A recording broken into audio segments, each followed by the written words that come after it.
Hey guys, Deer and Bass here with a new video today. I know it's been a little bit. I've been trying to find out some video ideas that I can easily do from home because I've been back at work quite a bit recently and just haven't had a lot of time to get outside videos done. But I got a few things while I was out shopping the other day. Orscheln just got bought out by Tractor Supply, and they had a big sale going on, so I was able to get the rest of the hunting stuff to completely pack out my bag with the core essentials that I always have while I'm hunting. And I wanted to go over everything that I have here so you have a full review of everything that's inside of my hunting bag. My usually deer season bag, but I bring it for other seasons as well. First and foremost, the actual bag itself is just the old Field Line Pro Series. It's got two main pouches and this little pouch at the bottom, and then a little pouch on top. Of course, two water bottle holders on either side. Just a cheap. I probably paid $30 for that when I was in high school, but it's lasted me about 7-8 years now, maybe even longer than that, and hasn't failed me yet, so I'm happy with it. And I keep using it until it breaks. We're going to go from the outside to the inside here. I'm going to start packing stuff back in as I go. Firstly, this is in here last time, I'm pretty sure, but we've got my hoodie. This is just good fleece hoodie. Nothing special about it. I've taken it, rolled it up inside of its hood so it saves a lot of space. And yeah, I mean, just basic hoodie, back up in case, I go out. It might not be warm at the start of the evening, but I've got an extra hoodie in here in case it gets real cold outside and I need to warm up a little bit. We're going to move on over here and get these out of the way. For deer season, early season, I like to carry just regular doe pee, and then the dominant or trophy buck, from Tinks. These are my favorite to use. It's usually what I always buy. If it was later in the rut, I won't be able to hunt the rut this year, but if it was later in the rut, I would also get doe and estrus.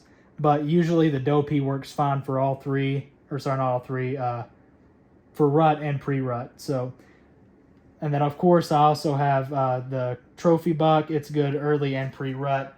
You can also use it during rut as well. But I've noticed if I just use doe pee or doe and estrus, it's usually a little bit better, have a better effect on the deer. Moving on, we're going to move this out of the way for a second. This is just an old burlap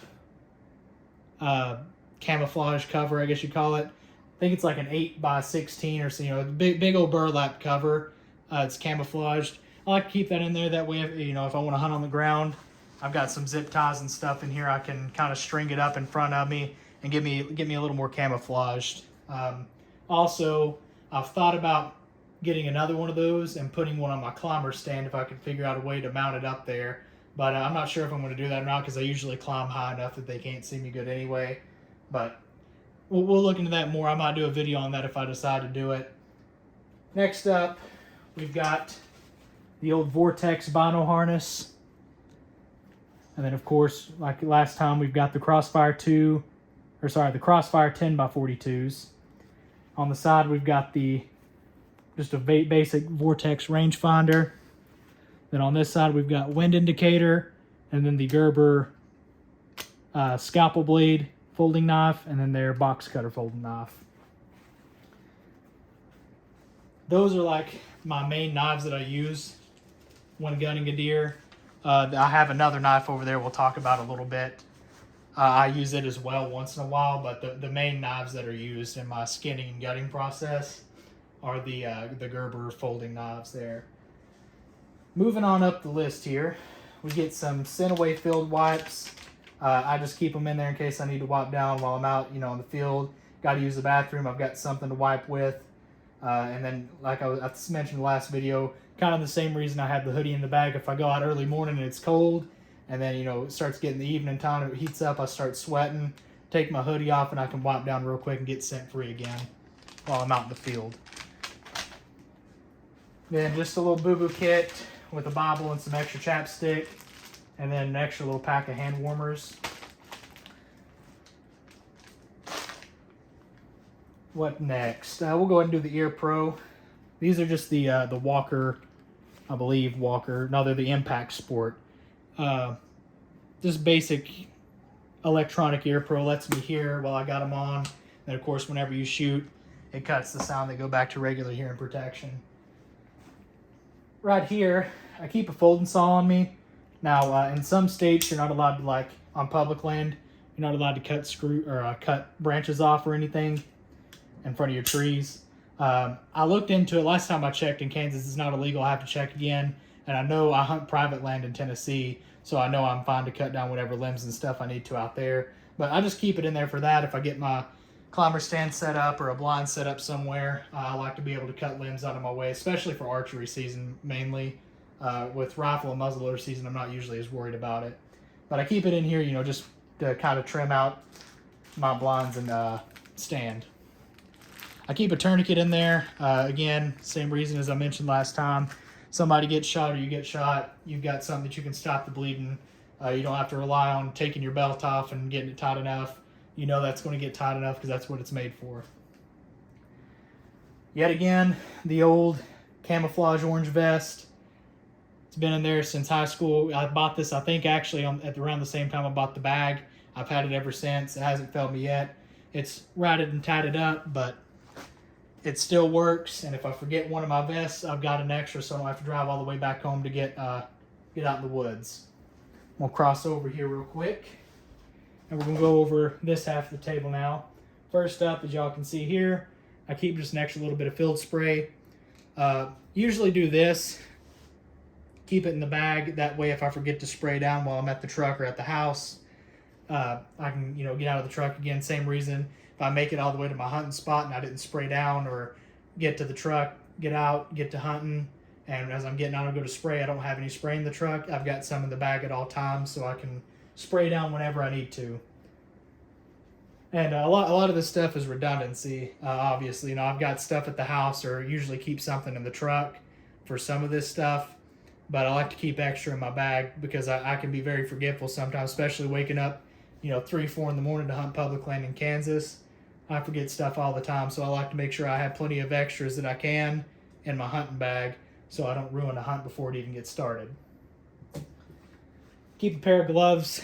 This is mainly just dealing with barbed wire on public land. If you've got to pull a deer underneath or across, through it, whatever.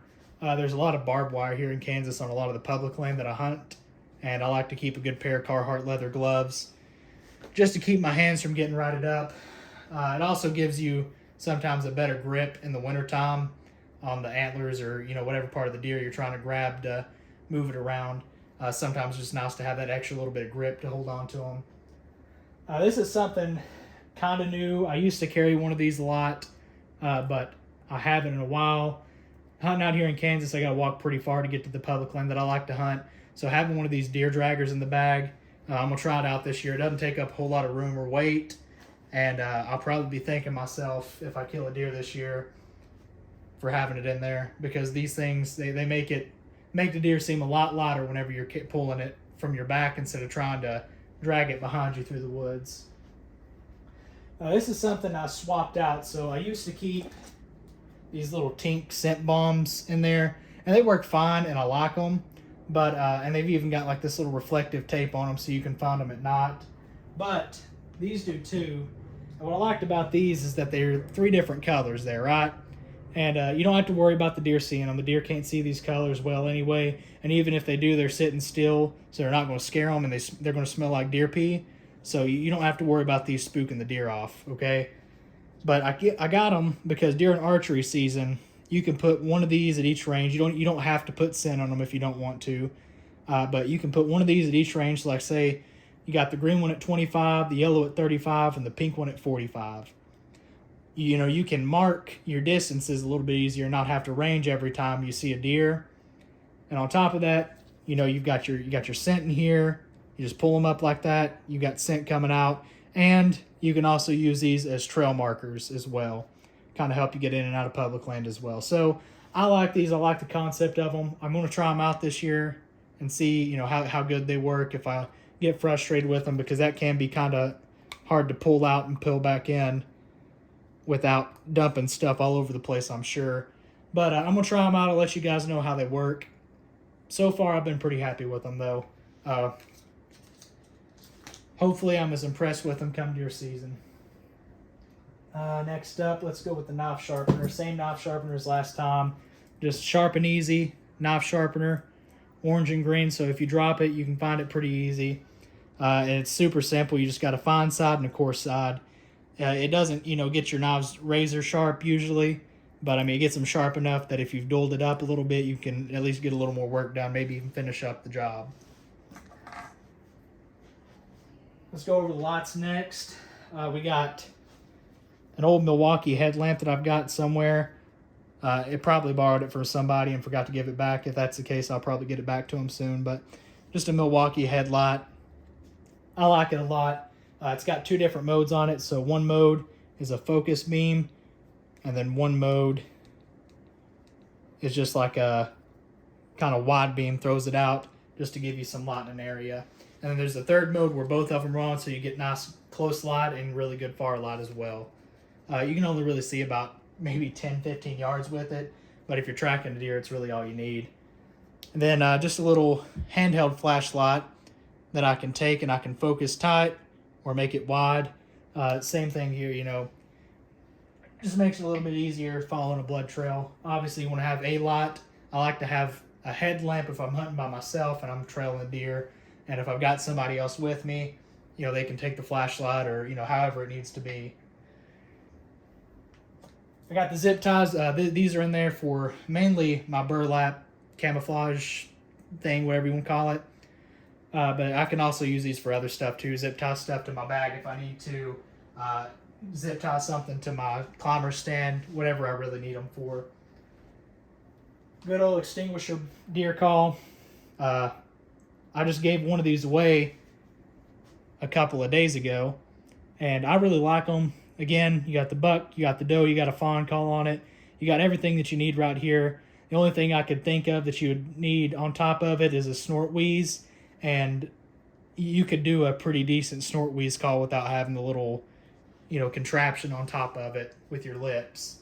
It might take some practice, but you can do it and get pretty good at it. Again, it might not be perfect, but you can do it. And with this, I've got my buck call, my doe call, whatever I need right there ready to go. So I'm not fiddling through my bag, grabbing out 3 or 4 different deer calls. These, just a set of hot hands that's already out of the package. It's a little bit quieter to get to and a little bit faster and easier to get to. Then I keep a lighter and some chapstick that's scentless. It's just, again, it's easier to get to. The lighter I keep just in case I need to, sew something onto my bag or whatever it might be. I keep it in my bag. That way I've got one there. I know I've got an extra lighter somewhere. And then also, if you wanted to throw a survival aspect of it, I go out hunting, break my leg or something, can't get back to my truck because it's too dark and I can't walk and do all types of things. I could start a fire to keep myself warm, but it's not really why it's in the bag. I just keep it in there just in case I need it for, whatever reason. There's a million reasons you can need a lighter, and I'd like to have one just in case I end up needing one. This is just an antler rattler. Super simple. You just pop the band off, you crack it together like that, makes all kinds of racket, sounds like deer fighting. This one I got it because it was lightweight and it's compact, so it fits in the bag really easy. It's not like those big old actual antler looking ones that you've got to strap to the outside of your bag or find a place to put them or carry them whenever you go hunting. Just lightweight, easy to pack in. That's why I've got those. Tree hooks. I'll open these up and show you because I don't know if I showed you all in the last video, but I keep these in my bag for whenever I go tree stand hunting. That's usually archery season, but I won't be here for archery this year. So they might actually just come out of my bag to save the 4 ounces of weight, but just little tree hooks. It's either this end, and Kansas and Tennessee, both the 2 places that I hunt pretty much exclusively. You can screw stuff into trees on public land, and again, Tennessee, I hunt private land, so I don't got to worry about it. But yeah, these just screw into a tree. You can hang your bow off of it, your vinyl harness, your bag, whatever you need to. They hold quite a bit of weight, as you can see. That screws in the tree pretty deep, so if it doesn't hold it, there's an issue with the tree, not the equipment. Then last and not least, some of you guys might not like that I have this in here, but I just like it so much. This is just a little Mora knife. The reason why I like it, I only really use this type of knife, a fixed blade knife, to get through the chest, the breastbone, the brisket bone, whatever you want to call it. And if I go through the pelvis, I'll use this to hack at the pelvis on either side. That's all I use it for. And I wanted a good heavy-duty blade that was sharp and stayed sharp, and this knife does it. I mean, let me find something here real quick that I can show y'all how sharp it is. Here's a receipt paper, actually. So, as you can see here, it just slices right through it like butter, and I can get right up there and make just itty-bitty little curls with it. That's what I need. I need something that's sharp, something that can handle the abuse of cutting through, you know, chest bone and, you know, whatever else I'm trying to hack through the ribs if I'm taking the ribs out, whatever it may be. And this Moore knife, it's up to the task. People use it for bushcraft all the time. They don't have any problems with it, hacking on wood and all types of other stuff, so I don't figure that cutting up a deer with it will give any issues. But that'll be the video, guys. I hope y'all enjoyed it. I'll have a couple more videos coming up soon. I'm going to try to do a video on how I have my muzzleloader set up for muzzleloader season hunting. I've got a new rifle tripod that I want to show you guys and kind of show off and show you kind of how it works. And then I want to get a 6.5 Grendel range day video up if I'm able to as well, just to kind of show you guys. I had some problems finding good ammo to shoot out of it, but I think I found a load that I'm going to be able to use for it now and be able to get you a video of me shooting that, kind of showing it off. But if you guys would like to see some videos of me fly fishing, doing kind of fishing videos and stuff, let me know. I fish all the time. I don't know if that's something that anybody would be interested in watching. I know there's a lot of people that do it on YouTube, but I don't own a boat or anything cool. So, but I do fly fish. If you guys want to see videos like that, let me know. Other than that, leave a comment. If you got questions, drop it in the comment section and subscribe. I'll see you next time.